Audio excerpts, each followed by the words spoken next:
What's up, everybody? Welcome to the Abundance Podcast with your host, Sonia Gomez. I'm so excited to welcome you back to another amazing episode. As you know, I hand select every single one of our guests to share and tell their stories about how they're building abundance in their life and in their business. We are focused on the areas that I believe matter most in our lives: our faith, our family, our finances, and more importantly, our future. I'm going to invite you now to take a few small actions.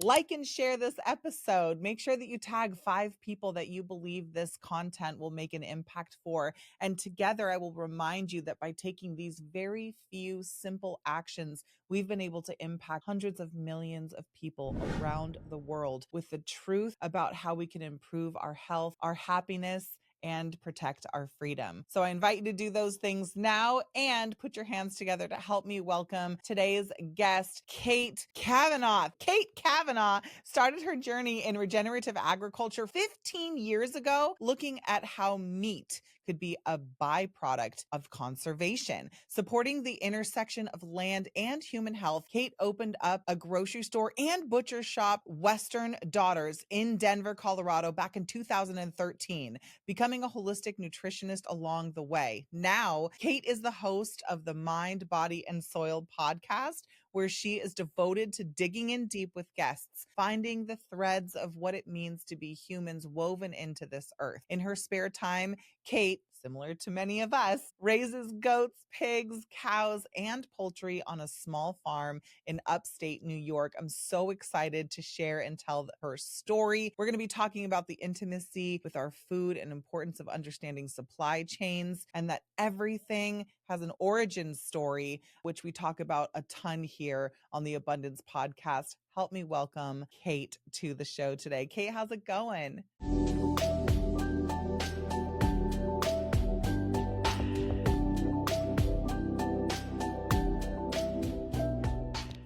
Oh, it's fantastic. It is such a pleasure to be here, Sonia.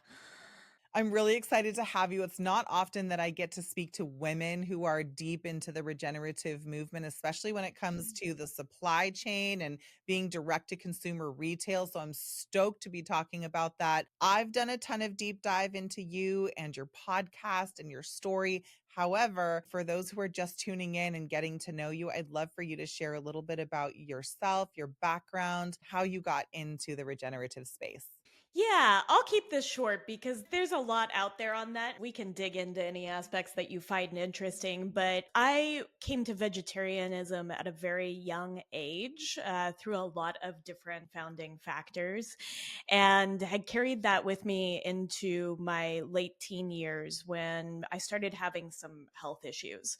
And as these health issues rose to the surface, I felt really interested in beginning to eat meat again. I was dealing with a lot of fatigue, a lot of gastrointestinal issues, some mood and depression and anxiety issues.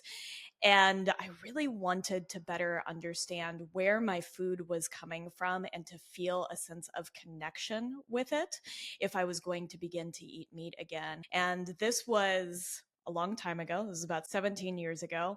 And I started better understanding where meat was coming from and getting really interested in it. And as I went down that rabbit hole, I became continually interested in what was not called regenerative agriculture at the time. That's a fairly new term in the lexicon, but was looking at holistic land management and rotational grazing practices, more the terms from those times, and getting to know farmers and ranchers. And what I saw was this incredible capacity for agriculture done in a way that aligns with nature to heal both land and bodies, because I really saw that it was helping my health immensely.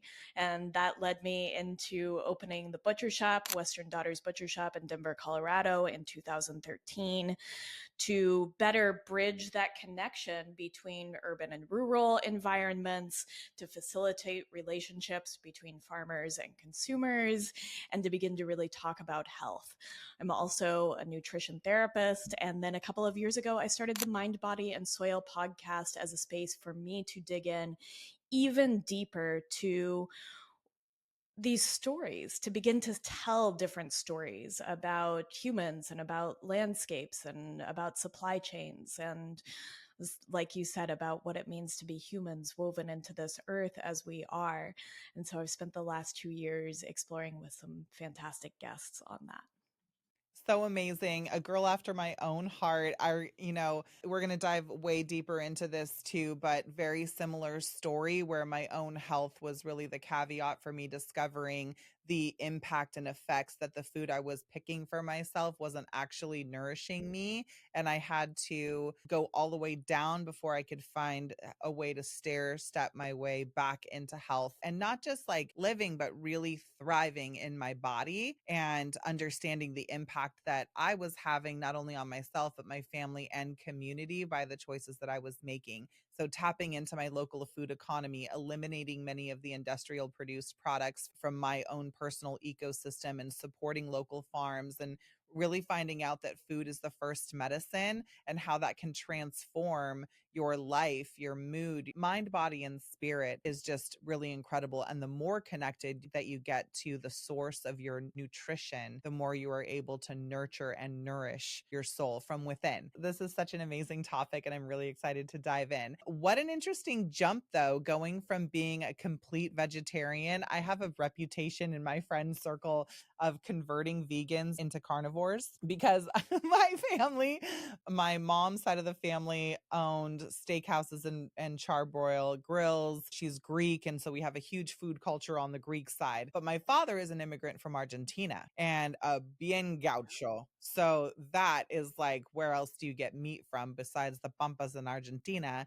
I don't know, but we really built a huge culture in my family around, hunting and harvesting and growing our own meat and eating the food, really creating a connection to the land. I would love to hear from you. Like, what was that transition like for you when you were like, yeah, my body's telling me no, but my mind has been made up for a long time? Like, how was that transition for you coming off being a vegetarian for so long and now starting to eat meat? What were some of your fears or considerations around that? I think one of my biggest focuses during that time was seeking exactly what you said, which is a sense of connection. And I really believed, being a vegetarian, and I started very young, that I was in a way connecting into an ecosystem by avoiding something. I was avoiding death. And I think in many ways that is something that we reach to as a way of feeling a little bit more in control of various aspects of our lives, but also in control of what we eat and how we interact with landscapes. And that had guided me to the point of also wanting to seek connection in that next step of beginning to eat meat. That I wanted to understand the system that these animals were coming from, that I wanted to better understand the biology and ecology of the landscapes that I was inhabiting and interacting with, and that I wanted to better understand my own biology and how meat would interact with my biology. And I think that through that thread of connection, I was really able to have an easier transition because I was holding the space of, I want to know these farmers and ranchers, and I want to better understand our food system, and I want to nourish my own body in a way that feels like it makes sense to me. 100%. I'm smiling over here because I remember going through a kind of a political phase where like every decision I made was like social justice all the way. I'm like, I am not eating this meat. It's a death circle. And then I would see a documentary or something that like would prove my point to be right. For me, it was very surface level social choices that I was making, no matter what it was. I believed in people's rights. I believed in animals' rights. So I went through these influxes around my food choices and my social choices and all of these different things. As I got older, though, and even now, it's not a topic of conversation that's readily available. I guess it depends on your circle, but I lived in Colorado. I'm from California. There is where people are on the West Coast, perhaps in the Northeast, folks talk about the quality and the farming practices. You come down here into Florida or you get into the South, people are so disconnected from quality of food, let alone where you're sourcing it from. And so the terms regenerative or land contouring or rotational crop grazing or any of these things are still so foreign. How do you, in your community, bridge the gap and help people understand the importance of these agricultural practices and the difference in quality of product that they end up purchasing and then consuming? Yeah, I mean, I think what you said is really important because I think that in most of our communities, all throughout the United States, other than some bubbles and some pockets here and there, we are very disconnected from where our food or honestly where anything comes from. And I think that this is a part of the fabric of what it means to be alive in 2023 is that a lot of this has been obscured from us. Like there's a lot of obfuscation within industries to sort of hide where all of these things are from because it doesn't really benefit a lot of corporations for that to be out in the open, for those practices to be out in the open. And I think we're also very disconnected from what I think of as a sense of place, right? As human beings, we are inextricably linked to our environment. You know, the oxygen that the plants around me are exhaling, I'm inhaling, and those are becoming my tissues. There's this constant exchange between us and our environment, from the air we breathe to the food we eat to the ground that we walk on. And I think that this is something that we've lost or that we have forgotten a little bit.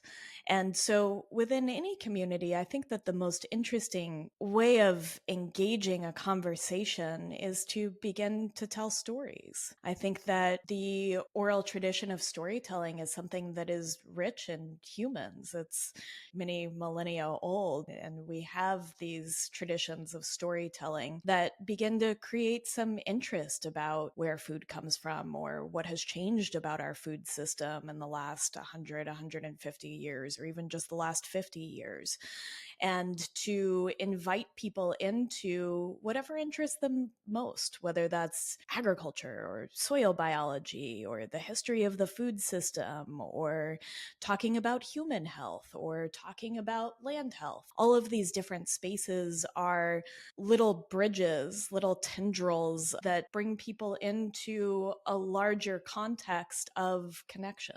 I couldn't agree more. It's really interesting because I married a man with a green thumb so that my black thumb would be offset. You see, every time I bring a house plant into it was like a funeral waiting to happen.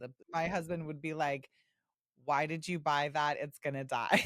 I'm like, "No, it's not. I have you to take care of it." And the other thing that's true about me is that like I want the highest quality food grown outside the door, but don't ask me to do it because it's probably gonna die if I do. Once it enters in the kitchen, I know exactly what to do with it. I'm an excellent cook. I You're a love perfect pair. yeah, I love doing the whole thing. However, in the end of 2022, after being in regenerative cultivation for medicinal herbs and serving in the cannabis industry with living soil systems and things of that nature, one of our followers came to us and started to express his passion for having food security. And this was the first time that I think at the tail end of the pandemic where this lifestyle of homesteading really started to gain notoriety and popularity. Every stay at home mom was buying her first pack of chickens and showcasing her very first dozen eggs and making their own sourdough. It started to gain more and more popularity because people wanted food security and system independence. Well, he asked us to come out to Florida from Colorado and help him design his food system on his property and more importantly, eliminate the chemicals that were being used on his land because it was starting to affect his family's health. And it was through that journey that Abundant Acres was born, where we're now helping families build sovereign food systems, chemical free environments in their home places, and actually helping farmers make a safe and sustainable transition into regenerative farming practices. What I'm recognizing is the way that you talk about this thread, the language is so beautiful and intoxicating because I understand it. But I also know that there's so many people out there who love the idea of self sufficiency and regenerative and chemical free, but just have no idea what it actually takes to build healthy biology in the soil. There's such a disconnect that they don't even understand that the health of your plant or food, whether it's meat or vegetables, actually comes from the biology in the soil. And so we've been on a mission to make soil sexy. How do you do that? How do you get into the dirt so deep that people feel like, yes, I want to be there with you, and yes, I have to have that, and it becomes more common practice. Going up against the big pharma and going up against industrial farming practices, and it's such a corporate idea. But the one thing that's bringing us together, and I hate to say it, is this political divide. And no matter what side of the politics you're on, people now more than ever are focused on protecting and providing for their families, which starts in creating their own food systems at home and tapping into their local food economy. What are you seeing in your area as far as this goes? Are you seeing more of a trend of the happy homesteader? Are you seeing an uptick of people becoming more and more connected, or do you still see a pretty significant divide and disconnect? I mean, I think that you posed a really interesting question in the middle there, which is how do we make soil sexy? Because I think that that is the bridge, right? I think that a lot of us have a divide and disconnect when it comes to something that is so ubiquitous and yet so unseen.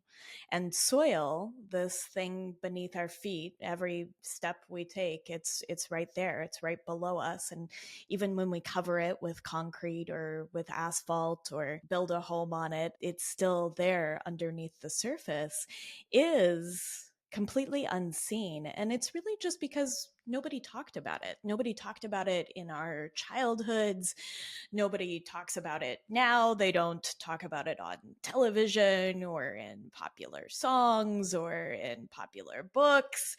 And so it just kind of remains this unseen force. And I've always been really curious why we're so interested in space. And I understand that too. And yet we're not interested in this entire universe that exists beneath our feet, right? You have a billion plus microorganisms in a single teaspoon of soil that is just so unimaginable to me. If you go out there and you take a shovel, there are miles of fungal hyphae and mycelial networks that we can barely see. And so this space is teeming with life and a lot of potential, and it is what gives our food its nutritive value. It is what connects us. It is what builds fertility. And so I think that when we talk about disconnects, and I think we've seen a lot of people return to homesteading or develop an interest in where their food comes from, and also people that don't even know that this world exists. And I think that the question there for me is, how do we make this something that is opening a door of curiosity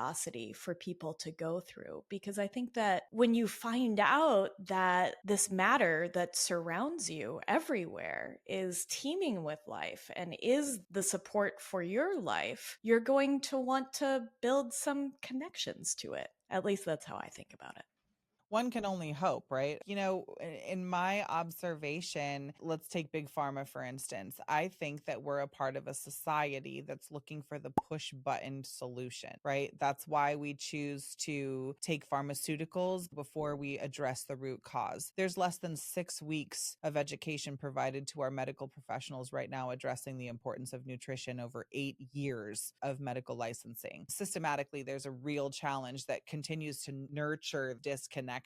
And what I'm seeing is the Great Awakening is so much bigger and far reaching than what we are seeing, who's going to be president and what's going on at the border and all of this stuff. There's people like you and me, young people, women. We're the unsuspecting representatives of farm culture right now, of family culture, and really resetting the bar, recalibrating in so many ways. And I recognize it as a mom of four. I have 21, 17, 15, and 7. And my 7-year-old, she wants to make YouTube videos and have this whole thing. And I let her practice. And she's like, you got to just get outside and turn off the TV and put your feet in the dirt.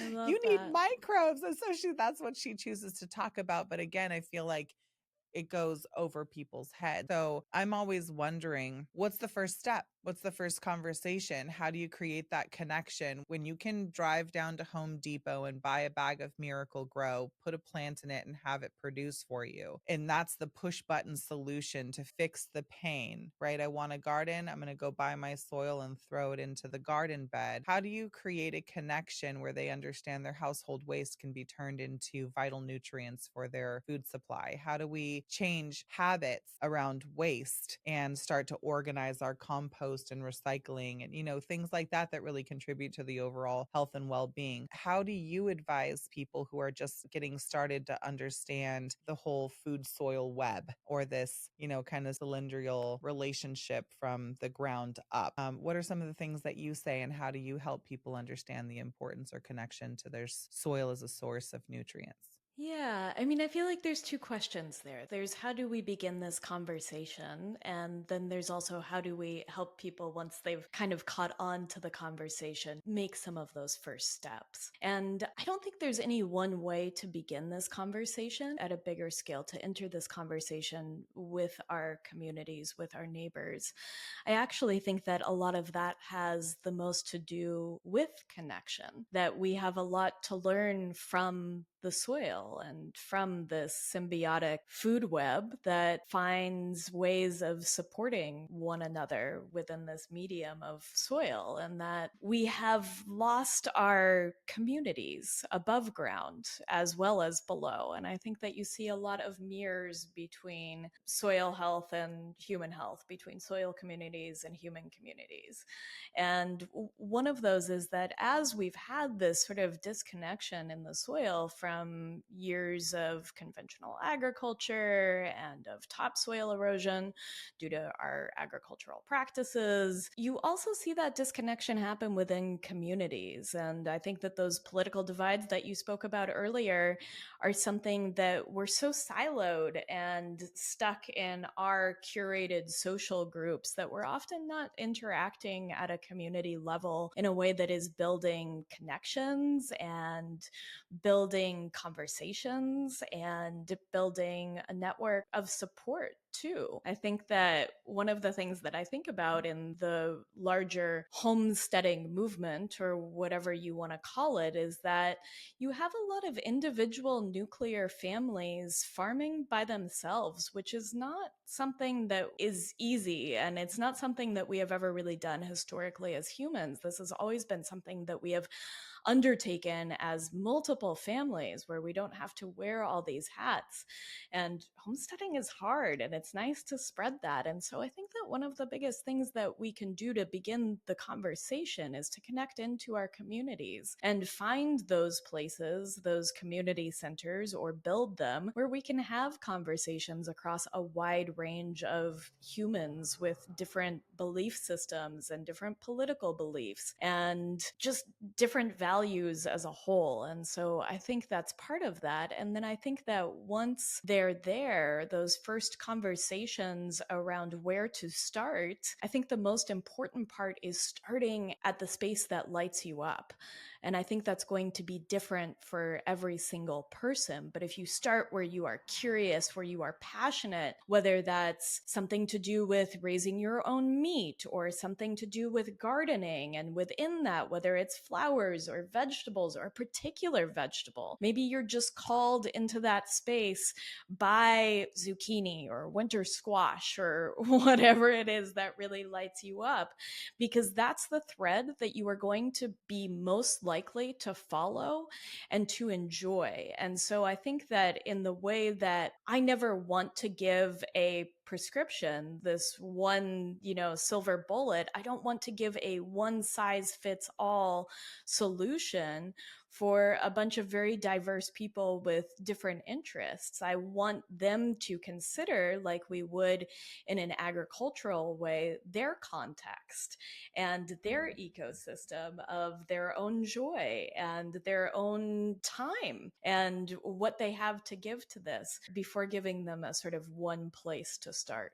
I couldn't agree more. I think you hit the nail on the head earlier when you said, I think the best way to start is by telling stories. And stories is really the thread that binds us all together. It's the one place that we can find relatability, no matter who we're listening to, no matter what their viewpoints is. If they have a compelling story or some sort of connection that you can say, oh, wait, me too, that really helps to kind of build everything and everyone together and start to trade and exchange interest and knowledge and develop experiences and connectivity through storytelling. So I'm super stoked that you have a podcast and that's a part of your body of work. I want to talk about that for a minute, if you don't mind. It's just like your journey of entrepreneurship and the way that you've self-empowered and self-educated, which I'm a huge component of. I don't have formal education. I've done vocational education my whole life and really learned through experience. I like never thrived in traditional education, but always thrived with customizing what I was learning and really finding the best of the best. Like I wanted to go to the best place. I wanted to learn from the best person to acquire certain skill sets or a body of knowledge that will allow me to excel and create an impact. So how old were you when you started the butcher shop in Denver? Yeah, so I was 23 when I started the butcher shop in Denver. I did not know what I was doing. That's okay. Admitting it is the first step. Is it still open today? Yes, it is. We just celebrated our 10-year anniversary. Oh my gosh, congratulations. Tell me a little bit about the journey and getting started, why you were inspired to do it. You shared a little bit about that in the beginning, but entrepreneurship is not easy. There's so many different components to getting it started. You're 23 years old, fresh on the scene in your life and in your professional space. Tell me a little bit about that story. Yeah, I think that I've been thinking a lot about the girl that started that butcher shop, right? I mean, she's me, but I've been thinking a lot about the frame of mind that I was in at that time and just how incredible it was to take such a big risk. And I don't think I'm as risk tolerant as I have gotten older, but it was really incredible. And I think one of the things that I've learned about entrepreneurship is that oftentimes if we think about things too much, if we look at them too closely, you can poke a hole in anything. And at some point, there is where you just jump off the cliff and you figure out how to build your parachute on the way down. And that was very much my journey of entrepreneurship. That I didn't know what I was doing or getting into, but I started with something that was incredibly mission driven and incredibly passion driven, and then began to figure out the things that were necessary to keep it in business, barely. And this is something that I'm also really honest about. And I've talked about this on multiple podcasts. I think within the food space, you have businesses that exist on incredibly tight margins. So the average margin of a farmer or rancher here in the United States is 2.4%. That means that a lot of farmers are operating in the red, and that is true across the board. When you talk about more regenerative styles of agriculture, you are talking about agriculture that is usually free from any government support or subsidies and has to compete with agriculture that does receive subsidies. And it is incredibly difficult. Food businesses are notoriously hard to run, and the butcher shop operates on incredibly slim margins. And so it is hung on by the skin of its teeth the last 10 years, and in part because it is very mission driven. 50 cents of every dollar that you spend at Western Daughters goes back to a farmer or rancher along the Front Range of the Rockies, which has meant that in the last 10 years, we've put over $6 million back into the hands of farmers and ranchers with regenerative practices that are supporting the production of soil organic matter into these rural economies, especially in eastern Colorado, that are usually pretty defunct and have been kind of emptied out. But my journey to entrepreneurship and my personal ethos, whether it's good or bad, has really been to be passion led and to figure it out on the way. My background is really in academia, is in biology, anthropology. And so it wasn't much of a boon when it came came to considering the finances of a business. And I think that we're in a tough space with food businesses, and we really have to consider how we build financial sustainability alongside ecological sustainability and sustainability also from a work perspective as humans. I think that we have to consider what it is that we want and what time any business will need invested into it, and considering our own ecosystem of joy within that. It's been a lot of hard lessons over the last 10 plus years. Oh, you are preaching to the choir.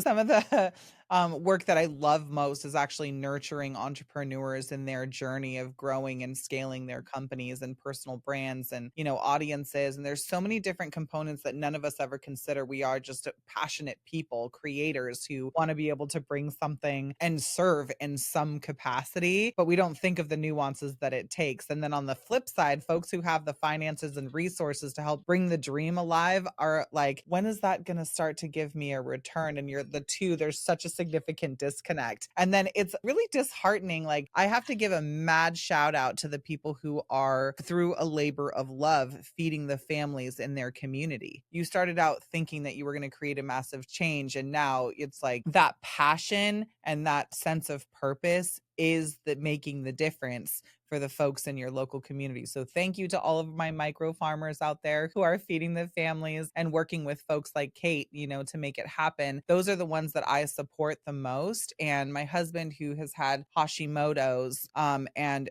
completely eradicated the symptoms of Hashimoto's, which is an overdiagnosed thyroid condition, by the way.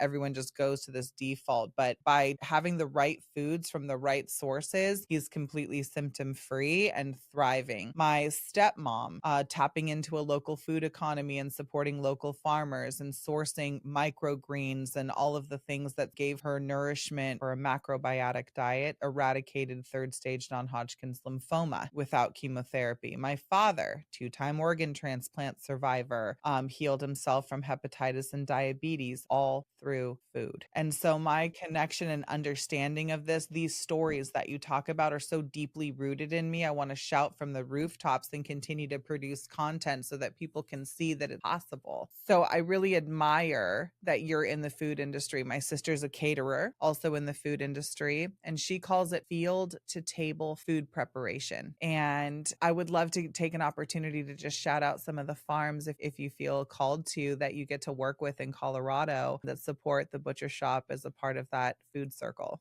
Oh, yeah. We're really lucky in that we've worked with the same farmers and ranchers for almost the entirety of that decade. And so we've worked with Buckner Family Ranch in Longmont, Colorado. They raise all of our beef and lamb, which is 100% grass fed and grass finished.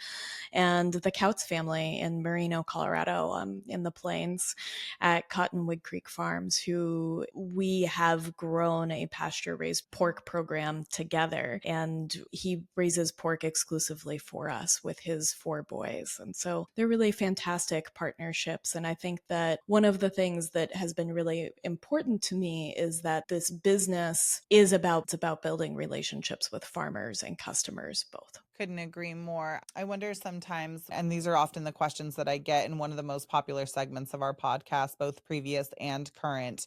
Folks are out there thinking to themselves, what can I do? They're interested in they see this buzz around selling their own breads and, creating their own goods. Many of my clients inside of Abundant Acres ask me, for instance, I'm on 125 acres here. My client and partner and friend has us living here on site to help her create a family compound, a fully self-sustained sovereign food system. She wants a totally regenerative, chemical-free maintenance plan. And she's a 35-year legacy dairy farmer who's making the transition from conventional into regenerative practices, but she's 63. So she also wants to, in this fourth quarter of her life, profit off of her property and help build the equity in her asset so that she can leave it to her next generation. When you think about building profitability with those things, when somebody has a land asset like this, what would be 2 or 3 things that you would advise them to do, knowing that this is a full loop that you're part of right now? You're supporting farms and you have a direct to consumer retail brand and center. 2 or 3 things that you would advise folks who are considering trying to build a brand or trying to generate an income from these kinds of practices, their passion for homesteading and food production. What would be some things that you would offer them as some guidance or must knows on their journey as they get started? I don't know if I'm the right person to ask that question to. And one of the things, because I don't think that I have built appreciable profitability in any business. And I think it's tough. And I think that one of the things that I think about a lot is that some of these are a very different sort of investment, that this is an investment in building an ecosystem and creating an ecosystem with a lot of connectivity. This is an investment in your health, and not just your health, but the health of future generations. It is an investment in building topsoil and creating a savings bank of topsoil that is full of all of those microorganisms, so much of which we have lost half of our topsoil endowment in the last 200 years in the United States through conventional agricultural practices. So I'm not going to give you as hard of an answer as you wanted on this, but I think that it is an investment of a very different sort. And I think that anybody who is looking to enter into this, that has to be forefront in your mind, because these can be difficult businesses to bring to profitability. What a pragmatic answer to but here's what I heard in your response, that number one is a mindset piece. Number two is planning. And number three is partnerships. Those are kind of the 3 things that I've heard from you, as we've discussed from the ground up, what the ecosystem of healthy soil, mind, body, and spirit looks like as we create community and connectivity through the work that we're doing, first at home, and then, the ripple effect of that impact. So those are really important aspects of transformation, whether it's through business or personal action. That's what I think real change takes, is like being thoughtful, being prepared, and having a plan in place. 80% of time being spent on planning, and so that 20% can be put on execution, which eliminates a lot of waste of both time and money in the process, is something that I've definitely both had to learn and how I advise folks, whether we're talking about building food systems or businesses. They're both the same. Failing to plan is planning to fail. I love that. And I love that you distilled it into passion, planning, and partnership, is what I took away from that. And I would add to that you have to be adaptive within those plans. I think I have made a lot of plans, both as a farmer, as an entrepreneur, and had to change them. And so I think that there is a level of adaptability that you have to build within that planning structure. Speaking of adaptability, recovering vegetarian, going to homesteader, tell me about your land up in New York and some of the furry friends that you have on your property up there. Yeah, so I kind of have a menagerie. I have a small collection of things. We raise a lot of different types of poultry. We have a really beautiful space here that is a bit of an edge zone. So we are wetlands and forest and field and all of those beautiful life proliferative edges in between. And there's a lot of space for waterfowl. And so we raise some ducks and geese, which I find delightful, and also a really nutrient dense source of all kinds of things like vitamin K2 in my goose fat, as well as some chickens during the summer, and goats, which I say are for both meat and joy. I really enjoy raising goats. And I think, again, this speaks to, you have to really connect to whatever it is that you're doing and find what you enjoy in it. And I enjoy working with goats. And then also some cattle, just 4 of them. It's a very small herd. And, there's some other little pieces in there, a dog, some horses that are, again, for joy, and for the dog is to protect our livestock. I love that. We just had Mark Shepard's team down here doing some earth contouring on our property, and really everything starting in the water management. And we were able to take sheet water and kind of direct it towards what is now going to be a nearly 2-acre reservoir on this 125-acre lot here. And we're thinking about silvopasture, and we're thinking about rotational grazing and all of these different elements, but getting the water works done right. Have you done earth contouring on your land, and do you have some of those regenerative systems in place, or is that something that you're looking to do in the future? No, we haven't. And I think it's something, I'm really close to an incredible farm called Larson Farm in Vermont, and they've done some incredible things with earth contouring in terms of redirecting water throughout their land, which I think is fascinating, especially coming from the West, where water is a resource that everybody is very considerate and thinking about because it is something that is quickly running out. To the Northeast, there is a very different approach to water, which is fascinating. And I've seen some beautiful things happen with earth contouring up here, but we are so small and raised for ourselves. So that is quite a ways in the future for us. Right now, it is really about just sort of reading the landscape and working with the few small animals we have in a way that makes sense for both land and farmer operators. Amazing. Love that. Yeah, it's really interesting. One of the things that we did with Abundant Acres is pulling together all of these different regenerative ideas and modalities and kind of putting it into one thing. We coined the term eco synergy design. And it really works with the land to tell us what it needs versus us telling the land what we want to do with it. And so, one of the things I both appreciate but also kind of feel frustrated by is like every garden guru's advice on like, this is the only thing to do and you're going to plant chestnuts and this is the end all be all of what you have to do, versus like really listening to the land and really listening to the lay of the land to express what's going to be most beneficial for both the family, because no system is worth implementing if you can't manage it. Every one of these practices need this particular type of management. So to me, there's no wrong answer. I'm just, curious about what's going on up there and hope to visit sometime. We have some clients up in that area and it's just so beautiful. My daughter's up at Massachusetts in Berkshire, Yeah, it's just a little finishing bit south of school. here. Yep, she's finishing school up there and on her way over to college pretty soon. And so it's just such a remarkable part of the country. It's so abundant in ways that I never imagined, because I too am from the West where things like water are quite sparse and very sacred. It's interesting because I think we're really connected to place, right? And we talked about this a little bit at the beginning, and I think we're very interwoven into an ecosystem. And I think that our bodies have learned to be very responsive to those ecosystems, the foods that grow there. This is a little bit different now with a global food system, but the foods that grow there and the shape of the ecology, whether that's the humidity or the grasses that grow there, or even just the views that we see out of our eyes, which is a big part of regulating our nervous system. And the move from west to the northeast has been very different because it is abundant in a very different way. I think they are both abundant places, but it's been a big adjustment for my sense of place to be in this ecosystem, and fascinating to observe it as if I am a stranger from a strange land. I am a stranger in a strange land being here in Florida, I have to tell you, for more reasons than one, on a whole nother level. It's crazy. I'm like,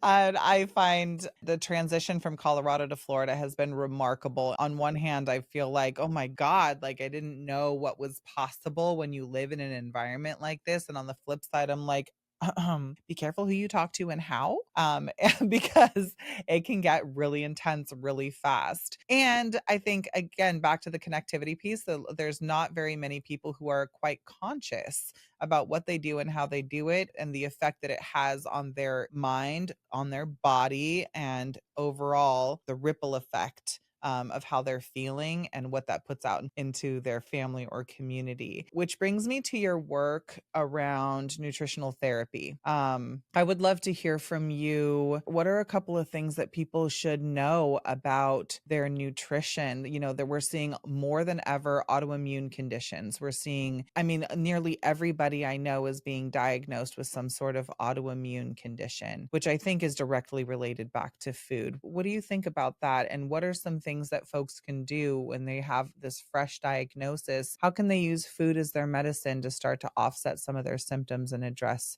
a root cause of their syndrome. Yeah, I think the rise of autoimmunity as somebody who also has an autoimmune condition is really interesting. And I think it's very multifactorial. Something we've come back to in this podcast is the idea of that single, one size fits all approach is never going to work. And I think that complexity is also inherent in something like the rise of autoimmune conditions, that we don't have a sense of place, that we don't have a sense of community anymore, that all of these chemicals are in our ecosystem and also in our food and in the air that we breathe. And so I think that it is incredibly multifactorial, that this is something that has risen out of social and ecological and biological and even just the rise of industrialism itself are all sort of confounding factors in the rise of autoimmunity. And for people that are newly diagnosed, I think that a couple of things are really important to note. And one of the things I tell anybody that I talk to in this way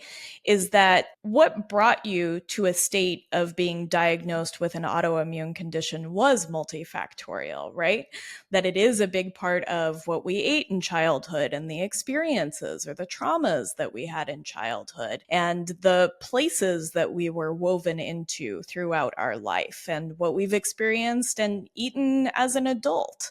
And so there are all of these various factors that have led into this space, and there isn't going to be a single one size fits all cure out of it. And I think that just like you've talked about with some of the people and YouTube channels that are offering you just a single way to grow food, it's going to be very different depending on your context. And so health and your next steps when you've been diagnosed with an autoimmune condition are going to be very bio-individual to you and to where you are. However, I do think that there are some overarching things that everybody can do. And I think one of the biggest things is to take processed food out of your diet. And these include things that if it's not identifiable to you, if it comes in a box, it's probably processed food and it's probably rich in seed oils and refined sugars and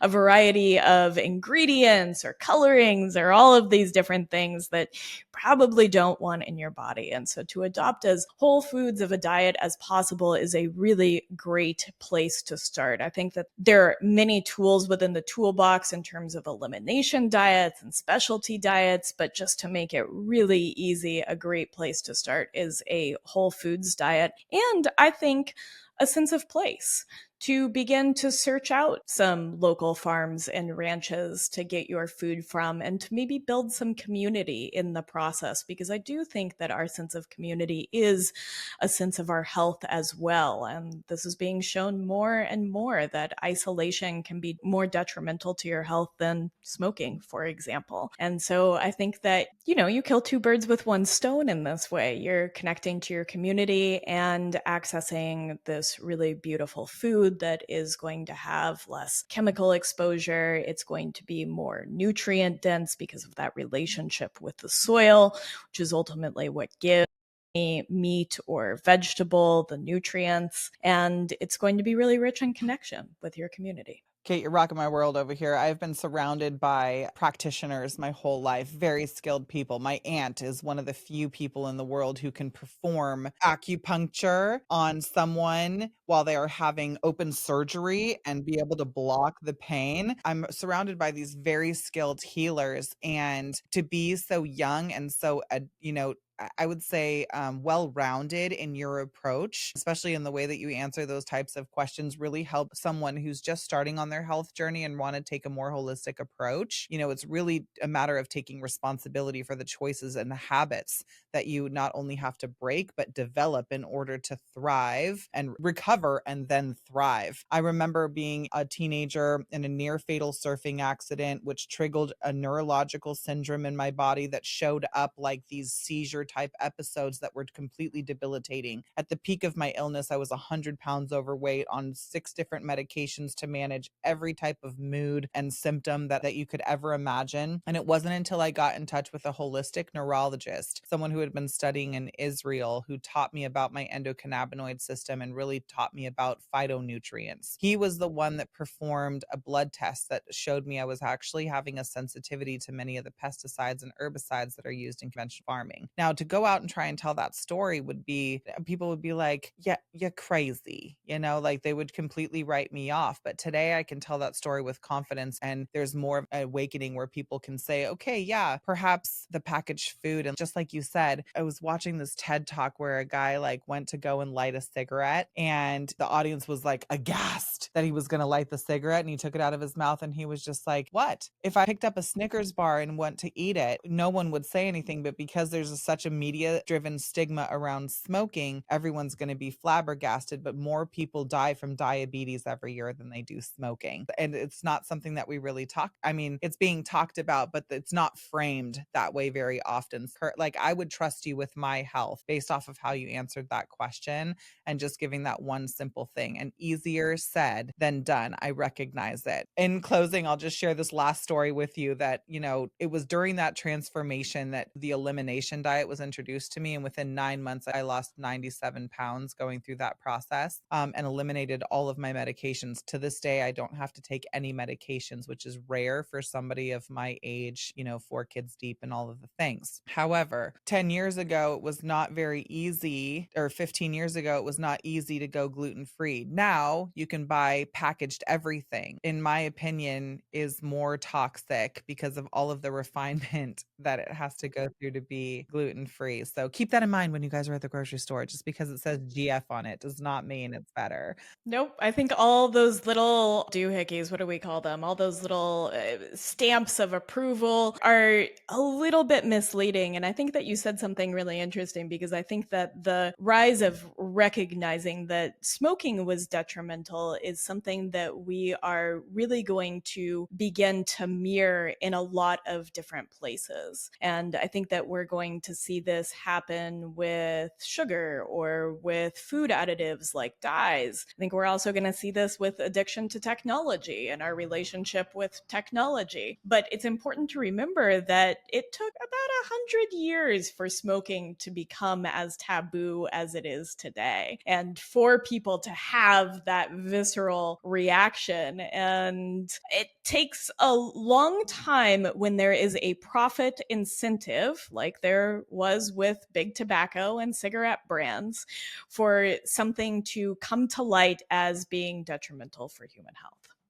Well, I'm sure that there's a lot more to unpack, and that's part of probably what you're discussing on your podcast. First of all, I love this conversation. It's not often that I get someone who's, equally yoked and even advanced in so many other ways. The way that you speak, how you articulate your viewpoints and your opinions is so poetic. Like, I love listening to you. Is just amazing. And I know my viewers are going to enjoy it quite a bit as well.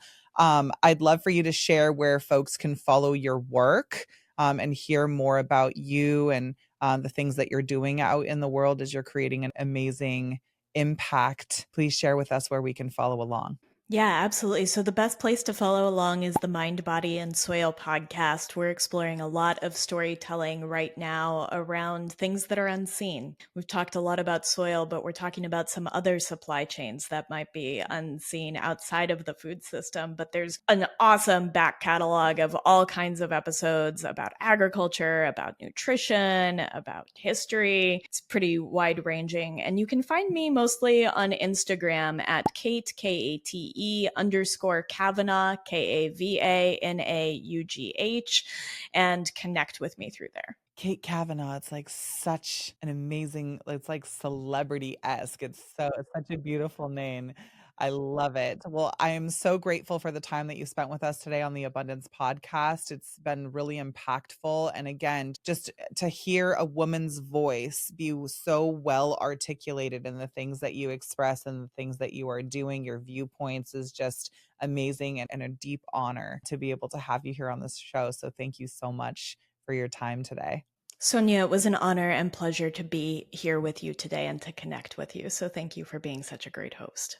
Yes, absolutely. And for those of you guys who are listening, thank you so much for listening to the Abundance Podcast. As you know, we're talking about some of the topics that matter most in our lives: our faith, our family, our finances, and our future. As you are building abundance in your life and business, I invite you to welcome your friends and family and those who you feel will be impacted positively to listen to this episode and others. By taking these small micro actions, we've been able to collectively impact over hundreds of millions of people around the world with a message around freedom and self-empowerment. I believe that we, the people, have the power to transform our experience in life, your mind, your body, and your spirit from the ground up. It is my honor to be in service to you. Thank you so much for being a part of this incredible community. I'm your host, Sonia Gomez, and this is the Abundance Podcast. We'll see you on our next show, guys.